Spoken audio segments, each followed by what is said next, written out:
안녕하십니까. 지구학의 이병희입니다. 자, 이번 시간에는요, 우리 2강 중에서, 지질시대 대륙 분포의 변화의 두 번째 시간이 되겠습니다. 자, 먼저 여러분들 지난 시간에 배웠던 거 기억이 나십니까? 항상 우리는 전에 배웠던 걸 잠깐 기억을 하고 들어가도록 하겠습니다. 자, 우리가 전에 배웠던 게 바로 뭐냐면, 지질시대의 대륙 분포의 변화의 첫 번째 시간이었어요. 자, 그다음 이제 우리가 배우고 싶었던 건 어떤 거냐면 지난 시간에 배웠던 것들은 이 대륙이라고 하는 것들이 움직였다. 우리 대륙 이동설로부터 출발을 했었어요. 그죠?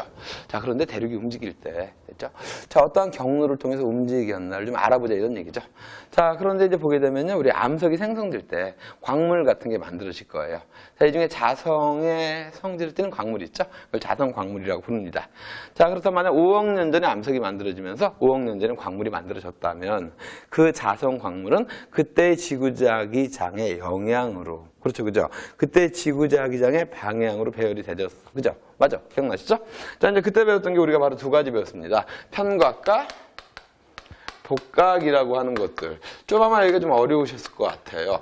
여기가 왜냐면 킬러 파트예요, 시험에서. 그러니까 수능이 됐건 뭐 내신이 됐건 이 부분이 가장 어렵게 나올 것 같으니까 여기 좀 잘 정리해 주시고요. 자, 우리 편각이라고 하는 건 다시 한번 정리하자면 진북을 기준으로 나침판의 N극이죠. 요것이 그죠? 가리키는 걸 편각이라고 불렀었고, 요거를 잘 측정을 하게 되면 대략적으로 뭘 할 수 있냐면 경도를 알 수 있다. 이렇게 여러분이 기억하시면 될 것 같아요. 경도. 자, 그럼 복각이라고 하는 건 바로 뭐냐면 수평면을 기준으로, 그래요, 나침판의 N극이 기운 각도를 얘기했었죠. 그죠? 자, 그런데 이 복각이 바로 그쵸? 바로 위도와 비슷하다 이런 얘기죠. 위도와 비슷하다. 자, 우리 지구를 보게 되면 지구가 어떻게 생겼습니까? 적도를 기준으로 북극이 있고 남극이 있죠. 그럼 이제 적도를 기준으로 북극과 이 사이를 우리는 북반구라고 부르게 되는 거고요. 이걸 남반구라고 부르잖아요. 제 얼굴 좀 어디가 낫죠?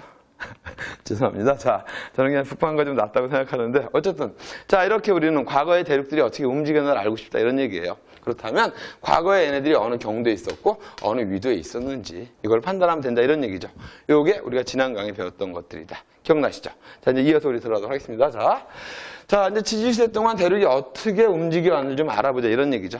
자, 먼저 지질시대라고 하는 것들은 어떤 거죠? 그래요, 지구가 탄생을 했고요. 그래서 현재까지를 일컬어서 우리는 지질시대라고 부를게요. 자, 그럼 지구의 나이가 과연 얼마 정도가 됐을까 이런 얘기죠. 몇 살이에요? 잘 모르겠다고요? 그러지 말고 우리가 사는 곳이 있대. 그 정도는 알고 해야 되지 않을까? 현재로부터 대략 46억 년 전에 우리의 지구가 탄생을 했다라고 보고 있습니다. 그러니까 46억 년 전부터 현재까지를 일컬어 지질시대다 이렇게 부른다는 얘기죠. 그죠? 그러면서 이제 각 시대마다 생물들이 진화를 했어요. 다윈의 진화론 나 알아. 저도 알아요. 자, 이걸 통해서 우리는 생물계의 변화를 통해서 지질시대를 나누었었죠. 그죠? 가장 처음에 지질시대를 선캄브리아 대라고 불렀었고, 기억나시죠? 그 다음을 우리는 고생대라고 불렀던 것 같아요. 고생대. 자, 그 다음을 일컬어서 중생대라고 불렀었고, 중생대. 그 다음에 최근까지 포함되는 걸 신생대다. 이렇게 우리가 나눌 수 있겠죠. 자, 그래서 처음은 선캄브리아 시대. 됐죠? 한번 따라해 보세요. 선캄브리아 시대. 따라하시죠? 그 다음은 고생대. 자, 에브리바디 고생대. 고생대. 됐죠? 그 다음을 중생대, 그 다음을 중생대, 그 다음을 신생대라고 부르게 됐다. 자, 이렇다면 선캄브리아 시대부터 시작해서 현재 이르기까지 대륙들이 어떻게 움직였나 우리가 쭉 한번 정리를 해보는 거예요. 자, 그랬더니 좀 재미난 현상이 생기는 거예요. 자, 이 베게너가 얘기하기를 고생대 말에 대륙이 뭉쳐서 하나의 판게아를 형성했다 그랬습니다. 그러한 대륙이 분리돼서 현재의 모습이 됐다 이렇게 얘기했던 거죠. 자, 근데 우리는 이게 그렇게 좀 뭐랄까 자주 일어난 게 아니라 상당히 좀 스페셜한 일이라고 생각을 했어요. 그런데 알고 보니까 그게 아니에요. 스페셜한 게 아니라 선캄브리아 시대부터 지금까지 늘 끊임없이 대륙들은 만나고 헤어짐을 반복을 했던 거죠. 근데 어떻게 생각하면 그게 당연한 거 아닐까? 늘 대륙이 만나고 헤어지는 거예요. 사람이 만나고 헤어지듯이. 그러다 보니까 대륙들도 늘 끊임없이 움직이면서 만나고 헤어져 왔다는 얘기예요. 그러면서 초대륙을 만들게 되고 또 초대륙이 분리가 됐다가 다시 또 초대륙이 만들어지게 되고. 이해되시죠? 그게 어떻게 보면 당연한 거잖아요. 그죠? 만남과 헤어짐과 만남과 헤어짐이 계속. 여러분들 앞으로 인생을 살면서 많은 만남과 헤어짐이 있을 거죠. 맞죠? 뭐 이런 얘기들입니다. 자, 그래서 보니까 선캄브리아 시대 때 초대륙이 하나 있었어요. 초대륙. 좀 이름이 좀 어려운데 로디니아라는 초대륙이 있었다. 자, 로디니아 이거 좀 기억을 해두셔야 돼요. 현재로부터 얼마냐면 12억 년 전에 형성된 초대륙입니다. 로디니아. 지금으로부터 12억 년 전에 로디니아라는 초대륙이 있었다. 이거 암기해 두시죠? 한 두 번만 따라해 볼까요? 로디니아. 로디니아. 따라하셨죠? 자, 로디니아라는 초대륙이 있었던 거예요. 자, 물론 성캄브리아 시대다 보니까 이때는 어떻습니까? 아주 오래된 시대잖아요. 그죠? 힘들게 우리가 좀 알아낸 거예요. 어쨌든 있었다라는 얘기죠. 그런데 보니까 요거 역시도 또 초대륙이 아니에요. 보세요. 지구의 나이가 엄청나게 많잖아요. 그러니까 그 이전에도 초대륙이 여러 번이 있었던 거예요. 우발라라는 초대륙도 있었고, 오케이, 발바라 이런 것도 있었고요. 그죠? 콜롬비아라는 초대륙도 있었다. 자, 그런데 우리는 여기 로디니아 정도부터만 기억을 하시면 될 것 같아요. 로디니아라는 초대륙이 있었다. 자, 이해되시죠? 자, 이러한 초대륙이 이제 시간이 가면서 분리가 되기 시작합니다. 분리. 초대륙이 분리된다. 자, 분리된다라는 거 우리 무슨 말일까? 그래요. 어디서 배웠었죠? 판구조론에서. 자, 지구상에서 발산 경계들이 점점 많아진다 이런 뜻 아닐까? 발산 경계. 그렇지, 발산 경계가 막 생기는 거죠. 그러니까 마치 신께서 대륙을 딱딱딱 찢어 놓는 거예요. 무슨 뜻인지 모르겠지만 대륙을 가르는 거죠. 그럼 대륙이 점점 찢기는 거예요. 자, 그러다가 자, 고생대를 거쳐서 고생대 말. 이건 우리는 알고 있는 것 같아요. 우리 뺏겨서 이미 자, 고생대 말에 바로 베게너가 주장을 했었죠. 뭐가 생겼다? 판게아라는 초대륙이 생겼다. 이런 얘기죠. 됐죠? 그죠? 판게아. 자, 여기서 우리가 좀 많이 알고 있는 거니까. 자, 그러니까 로디니아라는 초대륙은 바로 잡아당기는 힘이죠. 분리가 되니까. 장력에 의해서 찢어지고.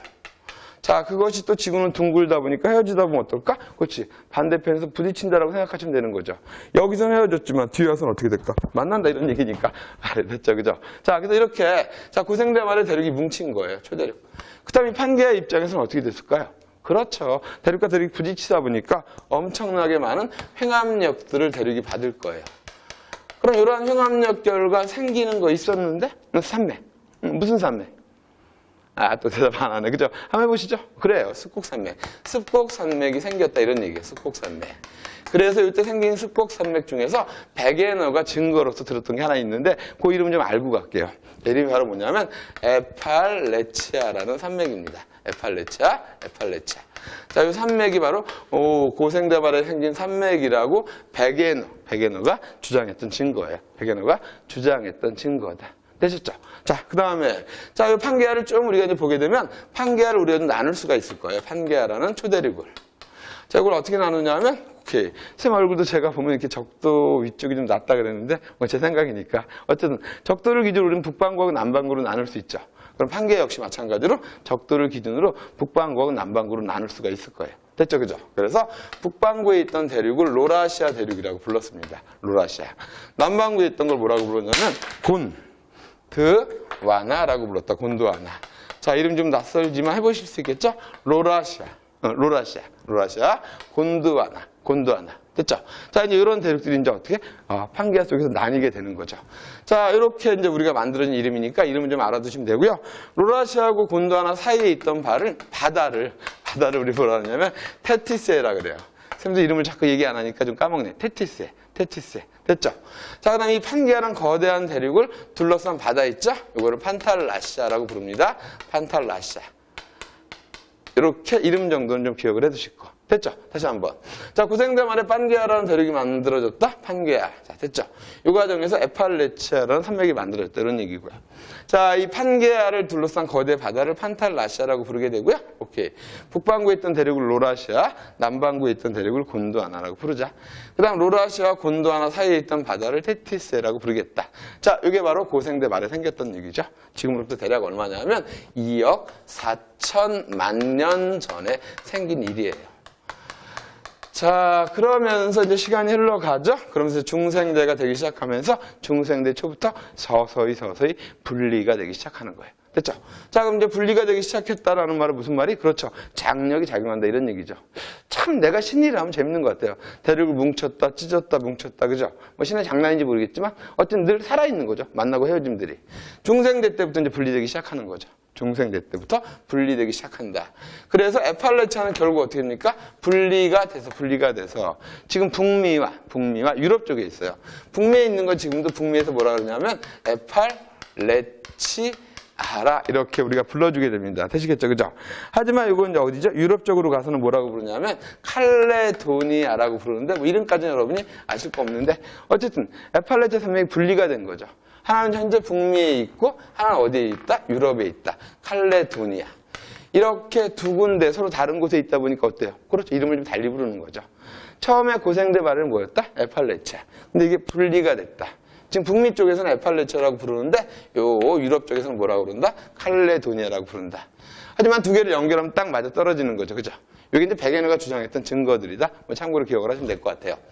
자, 이제 중생대 때 분리되기 시작하면서 이 로라시아가 어떻게 분리가 되냐 하면 로라시아가 조금 판서가 그런데 따라오실 수 있겠죠? 로라시아. 이 로라시아가 이제 두 개로 나누어지게 되죠. 로라시아.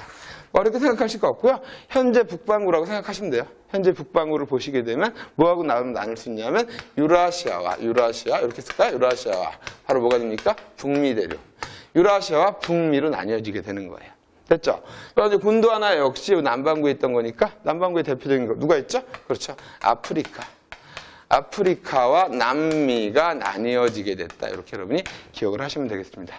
자, 이런 과정에서 아프리카, 남미가 나눠지는 과정에서 전에 없던 바다들이 이제 새로운 바다가 생기는 거잖아요. 그렇죠? 발산하게 되면. 그러면서 이 과정에서 대서양이 생기면서 대서양이 확장을 하게 됐다. 이런 얘기가 되겠습니다. 자, 그러면서 중생대 지나가면서 중생대 말에서 신생대 초에 걸쳐서 됐죠, 그죠? 점점 이제 분리가 더 이루어지게 되는 거죠. 그러면서 인도 대륙 같은 경우가 역시 됐죠. 자, 분리가 되면서 쭉 위로 올라오게 되는 거죠. 어디? 현재 인도는 북반구에 있어요. 하지만 전에는 남극 근처에 있던 인도가 남극에서 분리돼서 쭉 올라왔다. 현재 북반구에 있게 되는 거고. 그럼 이런 식으로 이제 분리가 쭉 생기게 되는 거죠. 개념 이해되시죠? 자, 그래서 이제 신생대에 이르러서 자, 현재와 비슷한 일들이 생기게 되는 거죠. 신생대에 이르러서 자, 인도 대륙이 뭐 했다? 북상을 하게 되죠. 전에는 남극 근처에 있었어요. 인도 대륙이 북상을 하게 된다. 남극 근처에 있던 인도 대륙이. 그러면서 유라시아 대륙과 충돌을 하게 됩니다. 이 과정에서 현재 가장 높은 산맥이죠. 히말라야 산맥이 형성이 된 거예요. 이 과정에서 뭐 여러분이 아는 티벳이라고 하는 거 있죠. 티벳 고원도 형성이 되게 됐다. 이런 얘기가 되겠습니다. 됐죠? 자, 이렇게 대륙이 분리되면서 이제 현재 모습과 비슷해졌다. 이런 얘기가 되는 거죠. 개념 이해되시죠? 오케이. 자, 근데 이제 문제는 히말라야 산맥 같은 경우도 보시게 되면요. 현재도 충돌하는 과정이에요. 끝난 게 아니라는 얘기죠. 늘 만나고 헤어지고 있다는 거. 그래서 히말라야 산맥은 지금도 이렇게 충돌하는 과정 속에 있으니까 산의 높이가 조금씩 어떻게 되죠? 성장을 하고 있다. 키가 크고 있다. 이렇게 여러분이 기억을 해 두시면 되겠습니다. 됐죠? 자, 이제 이런 과정을 통해서 우리가 쭉 움직였다는 걸 좀 더 자세하게 알 수가 있다. 이런 얘기가 되는 거죠. 자, 그러니까 전에 얘기했던 대륙 이동설이 완벽하게 맞았던 거죠. 늘 대륙은 만나고 헤어지는 것들을 반복해 왔다. 이렇게 우리 교재에 정리된 내용들이니까 이렇게 여러분 쭉 한번 보시면 될 것 같아요. 자, 교재 가지고 있으신 분들은 몇 페이지냐면요. 20페이지가 되시고요. 교재 없는 분들은 이 내용을 좀 기억을 해주시면 될 것 같아요. 그죠?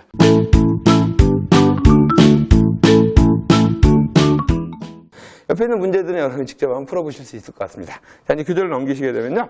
22쪽으로 넘어가시면 돼요. 22쪽. 자, 이렇게 우리는 대륙 분포가 변하고 있는 걸 알게 됐는데 만남과 헤어짐이 늘 그렇죠. 반복되고 있다는 얘기죠. 그렇다면 현재도 끝난 게 아니죠. 앞으로 시간이 흐르게 되면 또 달라지겠죠. 왜? 또 초대륙이 생길 거예요. 이해되시죠? 자, 그래서 초대륙이 계속 만들어졌다가 없어졌다, 만들었다, 없어졌다. 그게 여러분 교재에 있는 22페이지 내용이 되겠습니다.